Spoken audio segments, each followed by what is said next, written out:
Bonjour chers frères et sœurs. Nous savons que nous vivons des temps les plus difficiles qui marquent l'humanité tout entière. Notre vieille planète est comme secouée comme une vieille écorce d'arbre. Mais nous croyons qu'au-delà de tout ce qui agite notre conscience, agite notre vie, mais nous devons faire confiance en Dieu. C'est pourquoi je vais vous envoyer un message de l'espérance, un message de l'espoir. En tant qu'enfants de Dieu, nous sommes, en vertu de votre naissance, vous avez été déclarés vainqueurs. Nous sommes tous dans une alliance des vainqueurs avec Dieu, notre Père. Nous sommes destinés à gagner malgré les étapes les plus difficiles que nous traversons, avec ce temps de virus, avec ces situations difficiles qui ébranlent toute l'humanité. Mais nous croyons que nous avons notre espérance en Dieu qui est notre Père. Quelque chose qui peut se passer, mais nous plaçons notre confiance au Dieu puissant et souverain. La Bible dit, celui qui garde Israël ne dort ni ne sommeille. C'est pourquoi je voulais vous envoyer ce message. Nous savons tous que c'est un virus dangereux, c'est un virus qui est violent, un virus qui est sauvage et criminel. Mais au travers de toutes ces choses, mais nous avons confiance en Dieu. Quel que soit ce qui peut se passer, mais nous avons notre grand espoir placé en Dieu.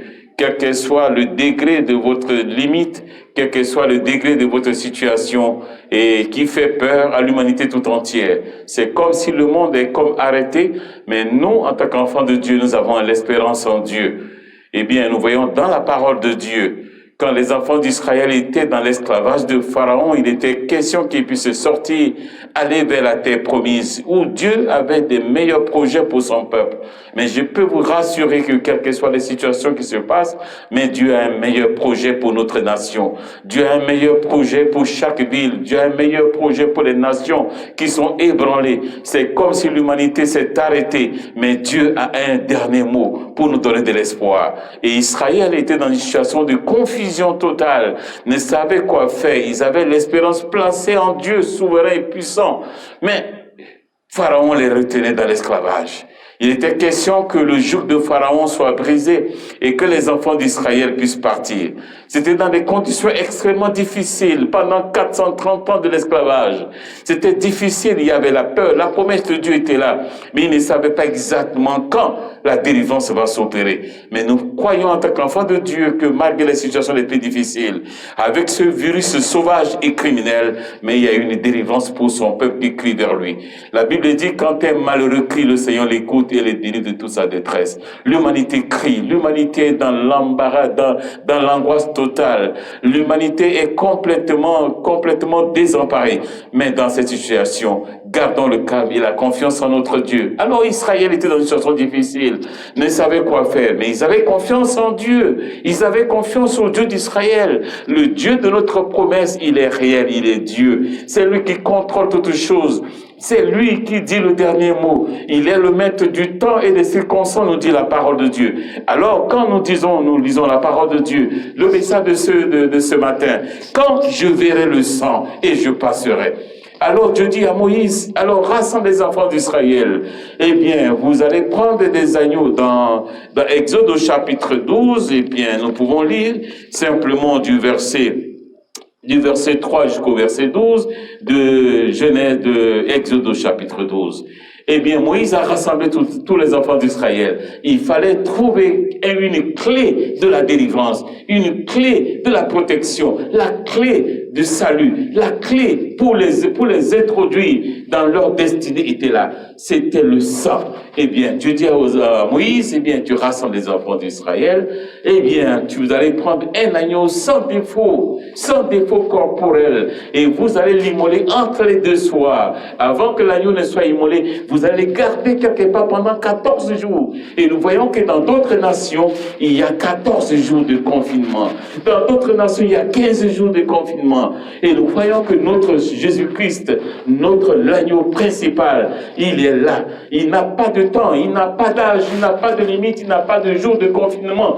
Eh bien, pendant les 14 jours, on devait faire sortir l'agneau et l'immoler. Et les enfants d'Israël devaient manger la chair debout.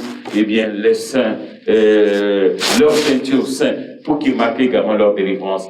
eh bien, le sang devait être placé également sur le linteau de chaque porte des enfants d'Israël. Et la Bible dit, le Seigneur dit, la nuit, l'ange de la mort passera. Et quand il verra le sang, c'est ça le thème de notre parole, de notre prédication. Quand je verrai le sang, ceux qui sont en Christ, ils ont leur destinée garantie. Et quand l'ange de l'exterminateur, avec le virus sauvage, criminel et tueur, quand il passera, il verra le sang de la justice de Dieu, il verra le sang de la justice de Jésus. Eh bien, il ne rentrera pas dans votre demeure, il ne rentrera pas dans votre maison, il ne rentrera pas dans votre famille. Eh bien, vous serez qualifiés comme les espoirs, comme des vainqueurs, comme les conquérants, et rien ne pourra vous toucher. Voilà notre demeure, voilà notre protection. Le sang de Jésus est notre refuge, il est notre protecteur, il est notre soutien. Quand je verrai le sang, eh bien, je passerai. Et nous voyons que la nation est ébranlée. Les nations sont complètement désemparées devant l'histoire. L'histoire de la nation tout entière est comme arrêtée. Et comme arrêtée, personne n'a le contrôle. Personne n'a le contrôle. Aucun roi, aucun chef d'État, aucun gouvernement n'a le contrôle de ce virus sauvage, criminel et tueur. Mais Jésus, il a la solution. À cause du sang de sa justice, il dit, quand je verrai le sang, je passerai. Quand le Seigneur voit le sang de ses enfants, quand il voit le sang de la justice de Jésus sur le linteau des enfants, sur le linteau des portes de ceux qui sont chrétiens, engagés avec le Seigneur, eh bien, même si vous n'êtes pas chrétien, c'est le moment le plus favorable de vous tourner vers Dieu. Il n'y a que Dieu seul. Il n'y a que Dieu seul. Dieu encourage les chrétiens, à vous et votre famille. Gardez confiance en Dieu dans ces moments troubles, dans ces moments de la désolation, dans ces moments où l'humanité, la part de l'histoire du monde est en train d'être tournée, où personne n'a la maîtrise dans ces quelques instants. Mais Dieu, il a la maîtrise des événements mondiaux et nationaux. Eh bien, je vous encourage, chers frères et sœurs, à demeurer ancrés, dans l'alliance de votre victoire. L'alliance de notre victoire, c'est la clé de notre salut. Le sang de Jésus, c'est la clé de notre liberté. C'est la clé qui nous introduit dans un destin glorieux et merveilleux. Eh bien, quand je verrai le sang, et la nuit là, l'ange exterminateur devait passer, l'ange tueur devait passer. Et nous voyons que dans ce virus, un virus tueur, un virus criminel, un virus sauvage qui est en train de circuler. Nous ne savons pas quelle heure qui passera chez vous. Nous ne savons pas quelle heure qui passera dans votre famille. Nous ne savons pas quelle heure qui va survoler les nations. Nous ne savons pas dans quelle nation à quelle heure qui va survoler l'humanité tout entière. Il arrive, mais le sang de Christ suffit pour votre liberté. Ainsi, je vous encourage, chers frères et sœurs, le sang de Jésus-Christ est votre couverture et votre dignité. Il est temps de vous placer sous le chapiteau du sang de Jésus. Et vous trouverez la liberté. Le sang de Jésus est un missile dans les lieux célestes. Il atteindra toujours sa cible. Il va écrouer, il va démolir tous ces virus. Jésus est venu pour reprendre tout et nous donner tout le pouvoir.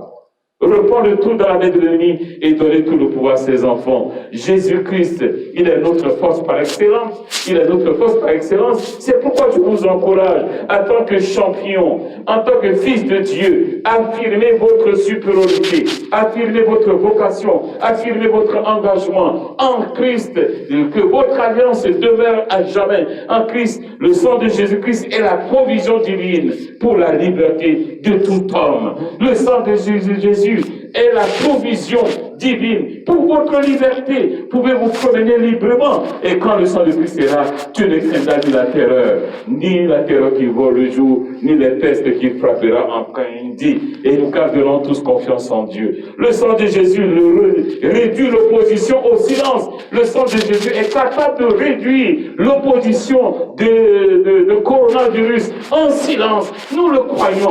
Jésus-Christ a la victoire. Jésus-Christ a la clé de la solution des nations. Il est capable. Alors nous, en tant qu'enfants de Dieu, tournez-nous vers le Sauveur Rédempteur. Tournez-nous dans ce temps de Pâques qui arrive. Le sang de Christ est la valeur qui nous garantit notre éternité. Le sang de Christ vint sur scène et Israël est sorti avec victoire. Israël est sorti. Il y avait impossibilité qu'il puisse sortir de joug de l'esclavage de Pharaon, de joug de la terreur sauvage de Pharaon. Mais quand le sang de Christ est entré en scène, Pharaon ne pouvait plus résister. Il a dit à Moïse, Moïse, viens, prends ton peuple, allez-y de ma nation, je ne peux plus vous supporter. À cause du sang de Jésus, eh bien, le coronavirus va s'ébranler et il va s'écarter. Il y a une puissance tangible dans le sang de Jésus. C'est la dernière carte de Dieu. Ce fut la carte de triomphe de Dieu pour les Israélites.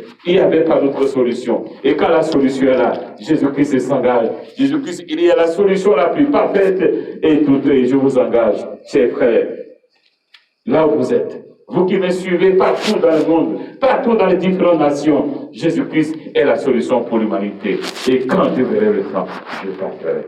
Que Dieu vous bénisse. Je vous encourage, je veux votre famille, à vous tourner vers le Rédempteur puissant, Jésus, notre salut par excellence. Quand je verrai le sang, coronavirus passera.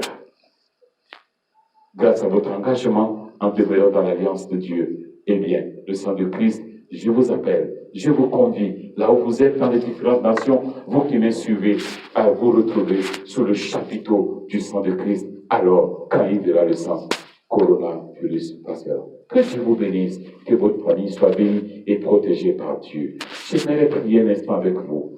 Fais une déclaration au nom de Jésus. Là où tu te trouves, dans ton salon, partout dans ta voiture, eh bien, tu peux être lié avec moi, ensemble dans cette parole. Eh bien, au nom de Jésus, je déclare, toi, coronavirus, tu as été vaincu par la puissance du sang de Jésus.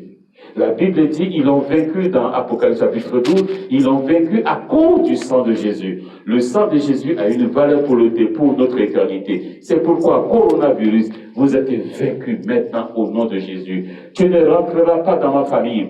Tu ne rentreras pas dans ma parcelle. Tu ne rentreras pas dans ma demeure. Tu ne rentreras pas également dans mon entreprise. Par le nom de Jésus, je cache ma famille sous la puissance, sous le chapiteau du sang de Jésus. Coronavirus, tu es vaincu à cause du sang de Jésus. Parce que l'ange protecteur, il est là. L'ange de ma destinée, l'ange de la destinée de ma famille, il est là pour nous protéger. L'ange de la destinée de notre nation, il est là pour protéger notre nation. Il est l'ange de la destinée des nations, est là. Et que Dieu vous bénisse, que Dieu vous garde, ainsi qu'à votre famille. Vous êtes déclaré vainqueur. N'ayez pas peur. Celui qui est en toi, il est plus fort que celui qui est dans le monde. Que Dieu vous bénisse et à bientôt sur notre chaîne. Au revoir.